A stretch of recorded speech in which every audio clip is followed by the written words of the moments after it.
Alléluia. Amen, amen, amen, amen, amen, amen. Nous sommes bénis encore aujourd'hui dans notre école de mariage. Soyez beaucoup bénis. Je remercie tous ceux qui sont en ligne en train de nous voir suivre directement. Et tous ceux qui ne suivent pas directement et qui viendront suivre après. Nous remercions la vie et nous remercions Dieu pour la vie de toute autre personne. Amen. Le Seigneur qui a permis que nous nous rencontrions dans cette école-là, c'est elle qui vous bénira. Amen. Ok. Aujourd'hui, nous allons continuer avec notre thème que nous avons commencé depuis la dernière fois, la communication. Amen. La communication dans le mariage. Oh, aujourd'hui, nous allons être vraiment bénis parce que le Saint-Esprit a encore révélé beaucoup de choses aujourd'hui pour que nos foyers soient stables. Ok, rapidement nous allons prier. Père, merci pour ce moment béni. Merci pour la vie de tous ceux qui nous écoutent. Merci pour les couples dans les problèmes et qui ont décidé de recevoir la connaissance de toi. Merci pour les vies qui témoignent. Merci pour les couples qui témoignent à travers le monde entier. Merci à cause de ta grâce qui restaure les foyers, les couples, malgré tout au nom de Jésus. Amen. Je vous répète que le cours à l'école des couples d'impact de la génération sans divorce, ça c'est le nom de notre école, les couples d'impact, l'école des couples d'impact de la génération sans divorce. Là-bas, je vous rassure que nous avons déjà beaucoup de personnes. La dernière fois, nous avons fait savoir à nos auditeurs un peu partout le monde que ce n'est pas seulement les chrétiens qui sont permis à s'inscrire sur nos pages, à s'inscrire dans l'école. Tout le monde peut s'inscrire. Tu peux être païen, idolâtre, quel que soit ce que tu es, tu peux t'inscrire parce que le mariage, c'est pour tout le monde. Ce n'est pas seulement pour les chrétiens ni pour les musulmans. Amen. Et donc nous permettons d'aller sur nos pages Facebook. Seulement tu tapes évangéliste béni, tu verras l'école de mariage et tu aimes seulement la page. Tu vas sur nos pages YouTube et tu vas t'abonner à nos pages YouTube évangéliste béni. Amen. Et tu auras toutes nos vidéos. Amen. Et nous vous demandons aussi de nous témoigner si vous avez des restaurations par rapport à nos enseignements, si vous avez certains plus, certaines bénédictions qui vous sont venues de par l'enseignement, nous vous demandons aussi de nous écrire afin que nous sachions vraiment ce que la parole de Dieu apporte chez vous à la maison. Soyez beaucoup bénis. La dernière fois, nous avons parlé de la communication, nous avons parlé de la définition, nous avons dit que la communication, c'est la diffusion, l'échange, la transmission d'une information. Amen. Et nous avons parlé de différents types ou bien manières de communiquer. Amen. Dans le foyer. Amen. Nous avons dit qu'on peut communiquer par voix audible. Je te parle, tu m'écoutes. Tu me parles, je t'écoute. On peut parler par voix écrite où tu m'adresses une lettre. Tu m'écris un message. Et je vous ai même dit que la dernière fois, un homme m'a témoigné que dans la jeunesse, comme il était tellement loin de sa bien-aimée, il écrivait tout un roman par mois pour l'envoyer. Et le fiançailles a pris plus de 7 ans. Il était à l'étranger pour étudier et il écrivait tout un roman. Tous les jours qu'il se lève, ce qui suppose être devant la femme pour l'écrire, pour le dire, il écrit. En ce moment, il n'y avait pas de portable, il n'y avait même pas de WhatsApp. Il écrit. Et s'il trouve d'opportunité, quelqu'un va voyager pour venir au pays, c'est à ce moment qu'il envoie le roman à sa femme. Et sa femme le lit pour toute l'année et il se met encore à écrire toutes choses. C'est aussi une communication. Nous avons dit qu'il y a des communications par geste où vous vous retrouvez dans un milieu où vous n'allez pas pouvoir parler. Et la femme fait les gestes à son mari, dit qu'elle ne fait pas ta manière de... Je vous ai dit que c'est le fort de ma femme. Ma femme aime trop parler avec des gestes. Nous avons dit dans l'enseignement numéro 1. Amen. C'est normalement une communication qui est réservée aux sourds et aux muets. Mais cela peut être fait dans un milieu où nous sommes incapables de parler ou d'écrire. Alléluia. Ok, nous avons dit communication. Le point suivant, le point numéro 4. Nous avons dit que la communication par notre manière de vie. notre manière de vivre. Ta manière de vivre tous les jours dans la maison de ton mari, c'est une communication. La manière dont tu vis tous les jours dans la maison de ton mari, c'est une manière de communiquer avec lui. Amen. Plusieurs vivent comme ils veulent. Et ils essaient de trouver un moment spécial pour dire des choses spéciales. Non. La manière dont tu vis tous les jours dans la maison, c'est une communication. La manière dont tu prépares à manger à ta femme véhicule un message. La manière dont tu caresses ta femme avant de te coucher avec elle véhicule un message. La manière dont quand toi homme tu tiens l'argent dans la main pour donner à ta femme. La manière dont tu la remets l'argent, c'est une manière de communiquer, c'est une information. Il y a plusieurs qui donnent l'argent à la maison comme ils sont en train de financer la femme. Ils sont en train de financer. Soyez des parents, soyez des papas, soyez des chéris et non des investisseurs ni des financeurs de vos maisons. Amen. Point numéro suivant, nous avons dit aussi qu'il y a la communication. Amen. La communication par le rapport sexuel. Par le rapport sexuel.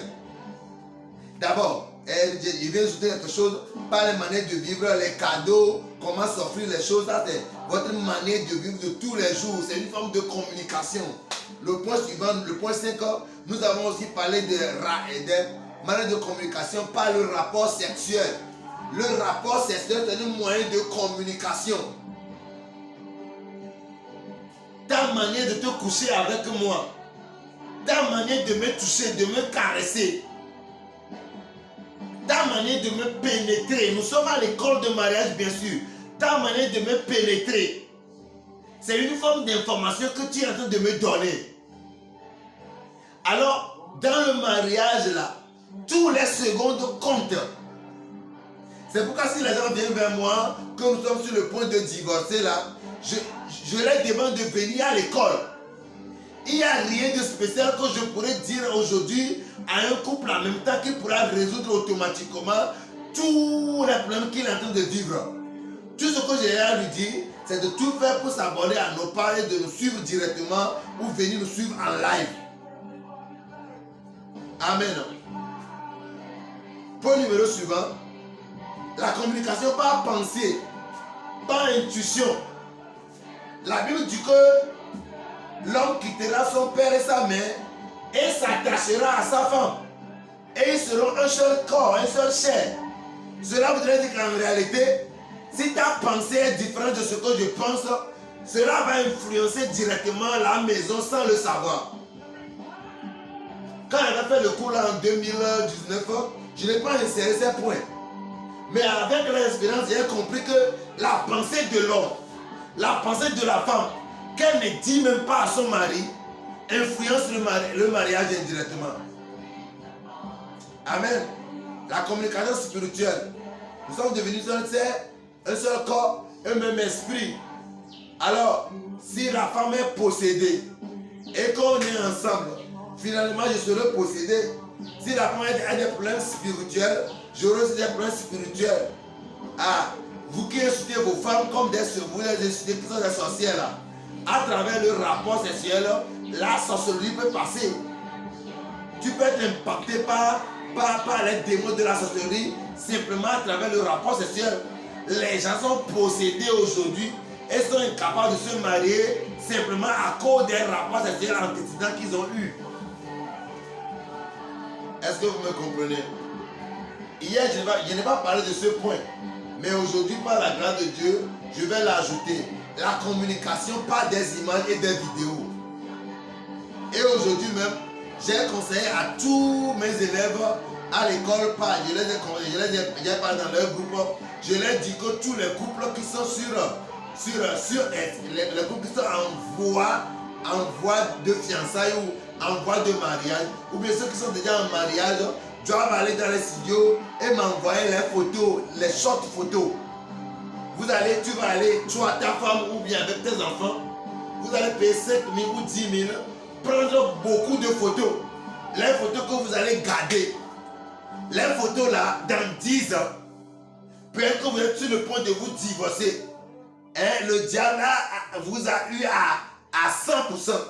et vous êtes sur le point de vous divorcer, et un soir comme ça, l'homme rentre au salon et il voit la photo de 10 ans passés collés, et il voit la photo, il se pose beaucoup de questions. Dans 10 ans passés, voici ce que j'étais, mais la femme là a été avec moi, elle m'a supporté, elle m'a aidé. Pourquoi devais-je maintenant divorcer avec elle? Tu ne veux pas savoir combien de fois une simple photo collée au mur peut parler à un foyer. Tu es béni. Alors je vous demande encore directement, vous mes élèves qui me suivez en ligne, je veux vos photos. Beaucoup de photos. Plus de 50 photos, ainsi il y a possibilité. Vous allez aller au studio, vous allez prendre beaucoup de photos avec des positions, vous laissez vos femmes, vos maris faire ce genre de plaisir avec les femmes au dehors. Habillez-vous correctement. Soyez en sexy. Sortez pour prendre des photos. J'ai même demandé aux jeunes femmes de prendre des photos où ils seront dans les sous-vêtements, dans une petite slip, dans les soutiens, prendre des photos qu'ils vont déposer devant leur lit. Ou ça, quand l'homme vient là, l'homme entre quand la femme revient du boulot, l'homme prend la photo et contemple la forme de sa femme. Des photos, je ne demande pas que tu sois 100% nuit, non. Ne sois pas nuit.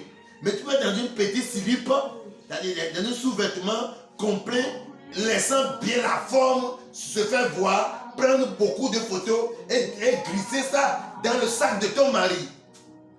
Le coller au salon, le mettre sur le lit, le coller dans votre chambre à côté, dans votre chambre à coucher, le mettre dans les coins.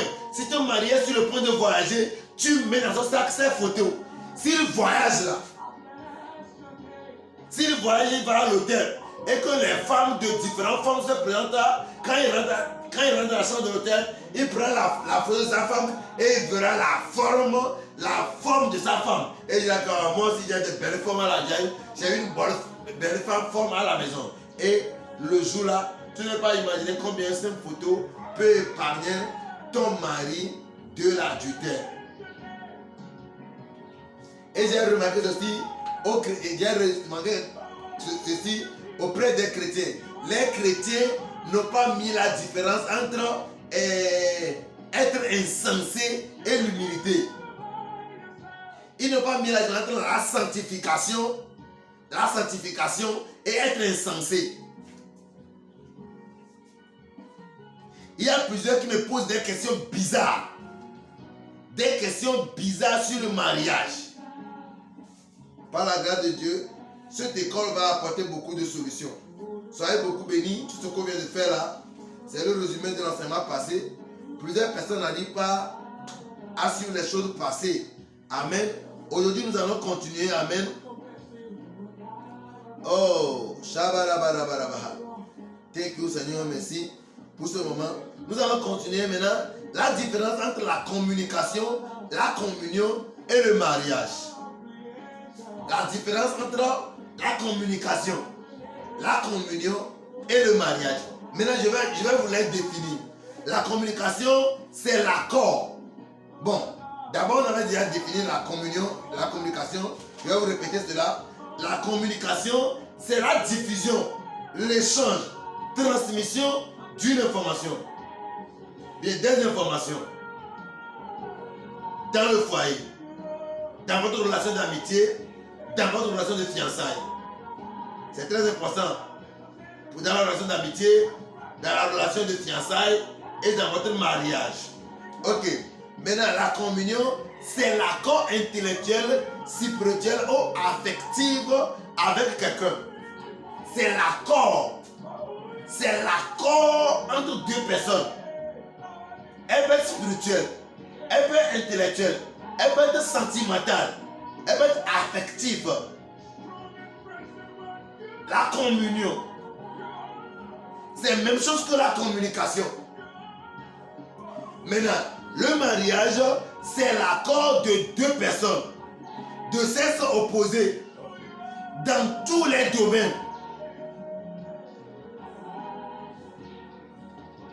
Jusqu'à ce que la mort les sépare.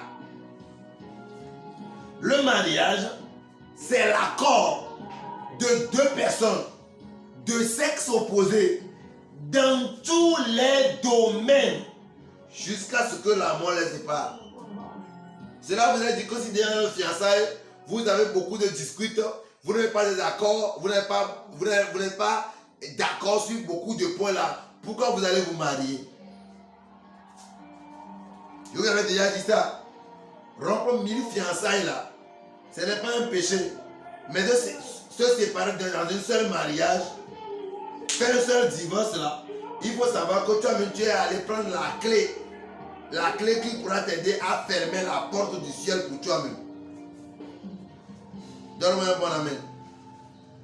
Amen. Ok. Tu es beaucoup béni. Nous allons continuer avec un autre sous-titre en même temps.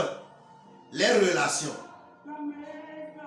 Quand nous sommes dans la communication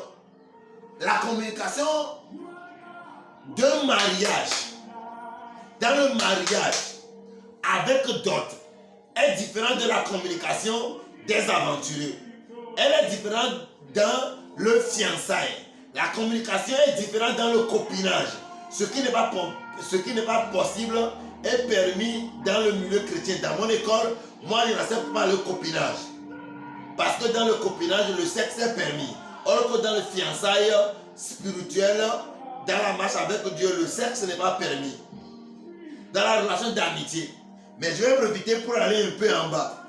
Premier niveau de relation, c'est la relation d'étape d'innocence.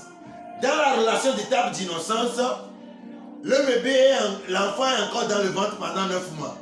Première étape. Deuxième étape, l'enfant est né et est comme un bébé de 0 à 5 ans. Ça c'est toujours deuxième étape. Toujours dans l'étape de l'innocence, de 5 ans à 12 ans, un enfant de 12 ans n'est pas encore conscient de ce que c'est que le mariage. Mais à partir de 12 ans, parce qu'aujourd'hui, avec ce que nos enfants mangent, avec ce que nous mangeons là, déjà à 12 ans, une fille va commencer déjà à développer beaucoup de choses. Les hormones vont commencer par sécréter dans son corps. La femme va commencer par sortir. Les désirs sexuels vont commencer. Des fois même déjà à 12 ans, les jeunes filles commencent déjà la menstruation. Et ces genre de personnes ne sont plus enfants.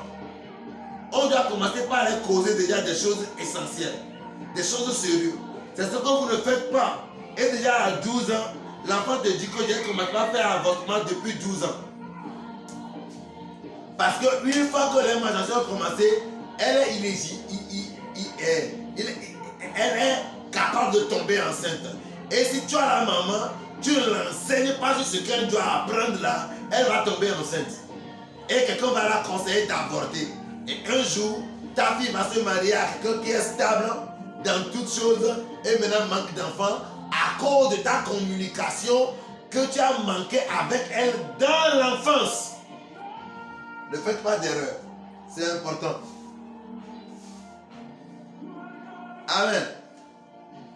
La relation de l'étape de prise de conscience. Déjà à 12 ans, il est peut-être en 6e. Tu ne sais pas. On a commencé déjà par l'écrire « Je t'aime » sur son ardoise, dans son cahier, sur les boucles de papier. Les gens qui sont plus âgés que lui, déjà à 12 ans, une jeune fille qui a une très belle forme là, va commencer par recevoir des je t'aime des gens de 16 ans, de 17 ans, même voire de 18 ans, même voire 20 ans.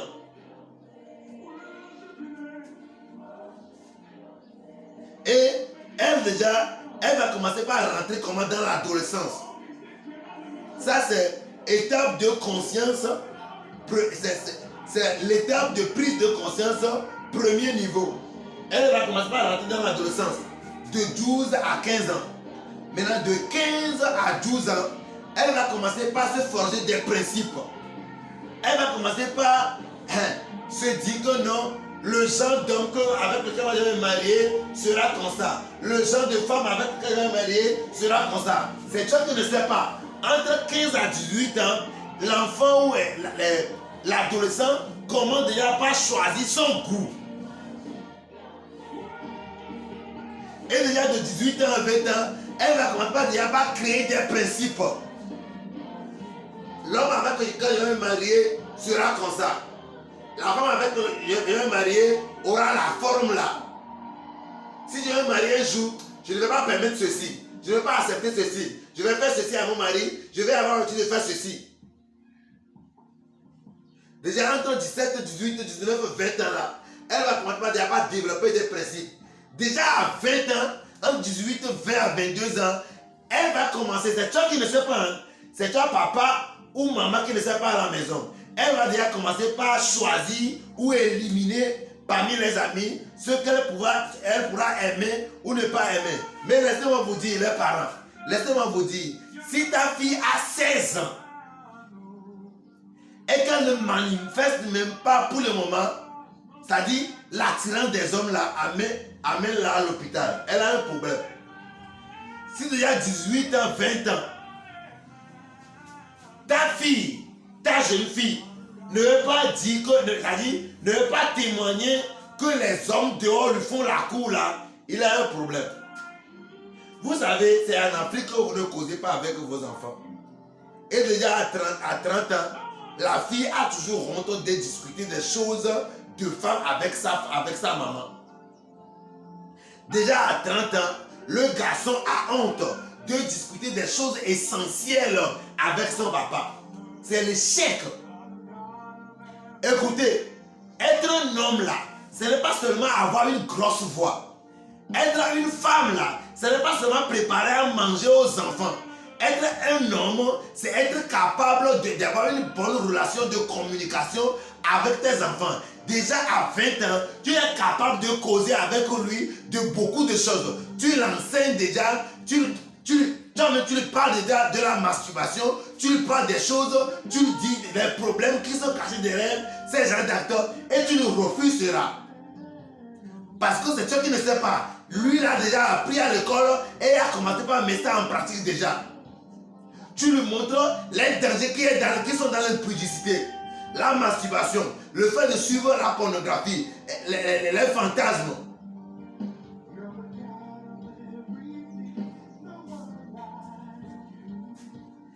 Si tu ne le fais pas, il y a des choses que si tu ne le fais pas, si toi-même tu ne le fais pas dans la maison, le diable va aider quelqu'un dehors pour venir le faire. Alors là-bas, tu comprendras. C'est très important. Amen. Après la relation d'étape d'innocence ou dans le ventre, étant bébé, étant enfant, on parle à la relation d'étape de prise de conscience où l'enfant rentre dans l'adolescence de 12 à 15 ans. Amen. Et de 15 à 18 ans, ça c'est un autre niveau aussi, où elle ne va pas manifester la puberté, les moments de puberté. Laissez-moi vous expliquer aujourd'hui. Vous qui commencez par frapper vos enfants à cause de la puberté, c'est mauvais. Écoutez, toi-même qui frappes ton enfant, dis-moi si à un niveau de ta vie, tu n'as pas commencé par manifester certaines choses avant que la grâce ne te sauve. À un moment donné de la vie d'un homme là, il y a certaines hormones. Quand ça commence par sécréter dans ton corps, tu vas manifester l'impolitesse. Tu vas manifester la rébellion. C'est le moment normalement où on reçoit Christ. C'est le moment où tu dois prêcher à l'enfant. C'est le moment où tu dois prier pour lui. C'est le moment où tu dois lui révéler que tu l'aimes. Tu dois lui révéler que tu l'aimes plus que tous ceux qui sont dehors. Tu es son papa, tu es sa maman. Tu es prête à tout faire pour elle. C'est en ce moment que ton amour que tu vas la manifester va faire qu'elle va abandonner non seulement la voix du diable dans son oreille, la voix de ses amis et la voix de sa chair pour t'écouter parce que tu l'as manifesté l'amour. Je vous ai dit que avant que Dieu ne m'appelle pour ce domaine de mariage là, j'avais commencé déjà par travailler à la prison.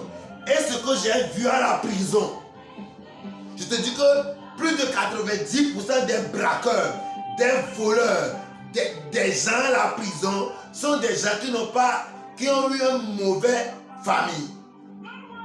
Des divorces pas possibles. Je me rappelle, j'avais un ami braqueur à la prison qui m'a dit, Béni, tu sais, moi quand j'avais déjà 12 ans là, j'avais déjà payé une arme.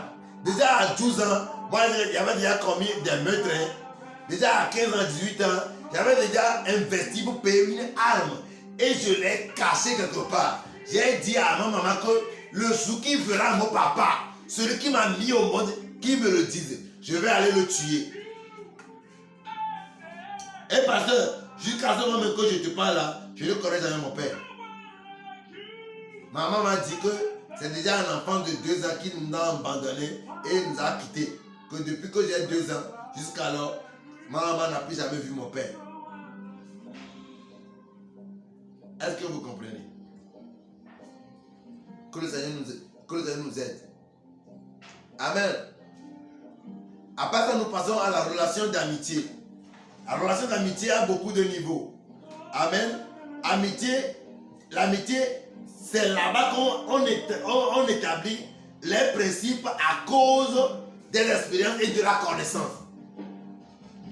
Dans la relation d'amitié, là, on ne se baise pas. Dans la relation d'amitié, là, on ne suce pas les seins. Écoutez-moi très bien. Dans les relations d'amitié, là, on ne suce pas les seins, on ne se baise pas, il y a beaucoup de choses qu'on ne fait pas. C'est un moment où tu étudies. Tu étudies la personne. Tu prends le temps de beaucoup causer avec lui. Vous causez de beaucoup de choses, des choses impossibles. Autant vous vous connaissez. Le temps où tu essaies de mettre en pratique tes principes que tu as préétablis avant de rencontrer l'homme. Amitié deuxième niveau. La mise en pratique des principes du choix de conjoint. Tout homme a un principe. Et c'est dans l'amitié que tu testes ça. Quand j'étais ami avec ma femme, à l'église là, j'ai testé beaucoup de choses. J'ai testé son humilité. Mais moi, bizarrement, mon témoignage de mariage, je vais vous donner ça après. Ma femme n'avait aucune qualité. Ma femme, dans l'amitié, elle avait 0 qualité. Mais une seule qualité que j'ai découvert avec elle, elle aime Dieu et aime la parole de Dieu. Elle est une grande fan pour la parole de Dieu.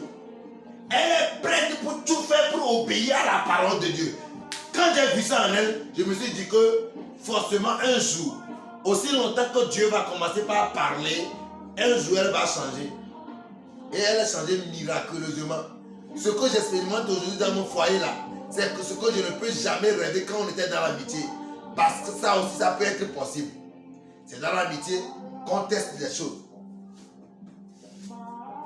Relation dans l'amitié, dernier niveau, c'est 3 niveaux. Premier niveau, tu établis les principes et tu mets à côté tes expériences et tes connaissances. Deuxième niveau, tu mets en pratique. Premier, tu établis les principes. Deuxième niveau, tu mets en pratique les principes préétablis. D'autres diront que je ne vais jamais me marier avec une femme qui est beaucoup instruite. Je ne vais jamais me marier avec les hommes qui ont beaucoup étudié. C'est un principe, c'est un problème. C'est à ce moment-là que tu dois les mettre en application. Dernier niveau de la relation d'amitié, c'est le niveau où tu ne commences pas à éliminer les hommes. Tu peux avoir plusieurs amis. Tu peux avoir jusqu'à 5, 10, 100 amis. Mais tu dois les éliminer, c'est avec une seule amie ou un seul ami que tu vas rentrer en fiançailles. On n'est jamais fiancé avec deux personnes. Ça, c'est un désordre. Il faut tout faire pour que, au moment où tu es en train de les observer comme amis, tu ne diras à personne que tu l'aimes. Tu ne te donneras seulement à personne.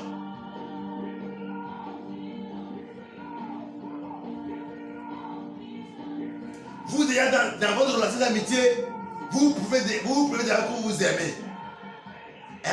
Prouve-moi que tu m'aimes. Viens mettre ton sein dans ma bouche. Prouve-moi que tu m'aimes.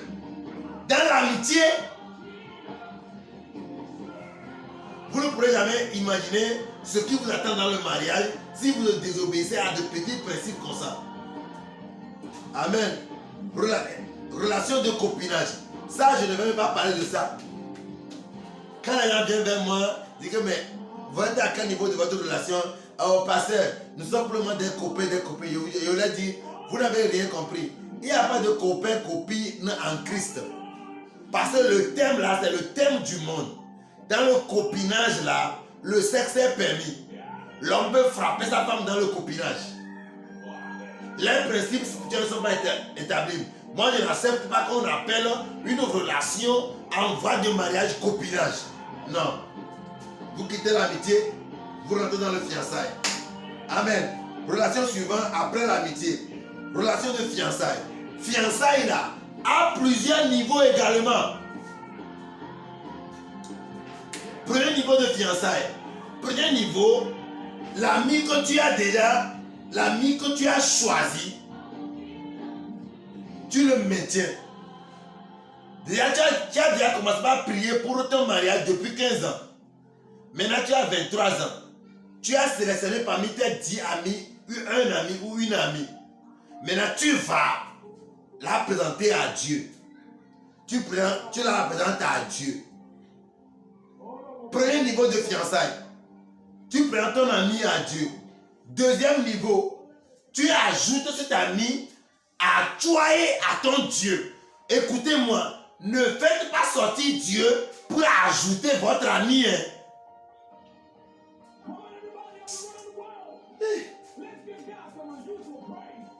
Cet ami qui est devenu ton fiancé ou ton fiancé ou ta fiancée, tu l'ajoutes à toi et Dieu.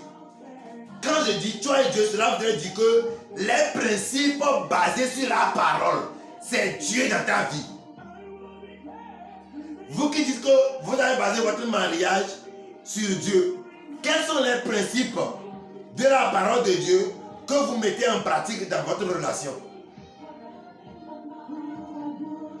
Troisième niveau, tu ajoutes à ce groupe, c'est-à-dire toi Dieu et ton bien-aimé ou ta bien-aimée, tu ajoutes à ce groupe vos amis, vos connaissances. Quatrième groupe, vous ajoutez à ce groupe les membres de famille. Un de tes amis peut attirer ton attention sur quelque chose que tu ne sais pas sur ton conjoint. Et tu vas l'abandonner. C'est normal. Tu peux te séparer de 10 relations de fiançailles. Tu n'as pas de problème. Mais un seul mariage brisé, c'est un problème éternel. Je vous répète ça encore. Alors, tu deviens ami à ses amis. Tu deviens ami à ses entourages. Ou, sagement, la confiance ne signe pas le contrôle. Tu ne commences pas à contrôler. Tu ne commences pas à contrôler. Tu ne commences pas à tester. Tu ne commences pas à guetter pour voir. On ne se marie pas par la foi. Comme ça, si les remarques négatives venant de ces relations viennent là, ça va te permettre de te séparer avant que ta famille ne sache. Vous qui voyez les hommes aujourd'hui, vous les amenez chez vos parents en même temps. C'est mauvais. Qu'est-ce que ça fait? Quand tu les montres à tes parents et que ta maman matérialiste le voit déjà, et que ta maman, elle autre là, c'est l'argent qu'elle autre aime. Quand tu vas commencer par remarquer les choses négatives, tu vas aller dire à tes parents que non, cet homme-là, j'ai découvert que c'est un sectaire là. Ta maman te dira que ça ne fait rien. Tes parents même vont pouvoir te persécuter même pour ça. Ils pourront le faire. C'est pourquoi tu dois bien connaître celui avec qui tu es en train de sortir. Par les tests là. En demandant des renseignements sur lui. Avant d'inviter tes parents et ses parents dans la relation. Ça, c'est le point numéro suivant. Le point qui va suivre maintenant, avant d'inviter qui? L'église, la communauté. Avant d'aller parler à ton imam là, avant d'aller parler à ton alpha là, avant d'aller parler à ton père spirituel, ton mentor ou ton pasteur là, il faut être sûr que Dieu est d'abord d'accord, l'homme me met d'accord, les amis autour ont témoigné au moins le minimum de lui, les familles vous ont accepté. Avant d'aller chez le pasteur, laisse-moi t'informer, il y a des pasteurs matérialistes, il y a des pasteurs qui aiment trop l'argent, il y a des pasteurs qui ne sont même pas stables dans leur foyer et qui n'ont jamais de conseil stable.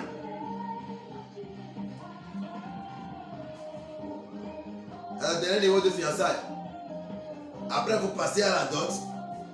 Amen. C'est la dot qui me fait aux fiançailles. En réalité, le vrai mariage commence le jour de la dot. Amen. Vous passez à la dot. Je définis la dot, c'est l'accord des parents des deux côtés sur votre accord. Donc, toute relation, toute personne qui sont ensemble dans une chambre quelque part, dans une maison, ça peut être un château. Donc, vous n'avez pas traversé la dot là. Vous êtes des aventuriers. Dieu n'est pas d'accord sur votre relation. Vous êtes des aventuriers parce que vos représentants, vos dieux terrestres ne sont pas d'accord. C'est à travers la dot que les dieux terrestres, nos parents, sont d'accord sur notre relation. C'est très important. Allez faire la mairie ou le mariage civil. Là, la loi en vigueur dans le pays dans lequel tu es est d'accord. La loi là vous couvre.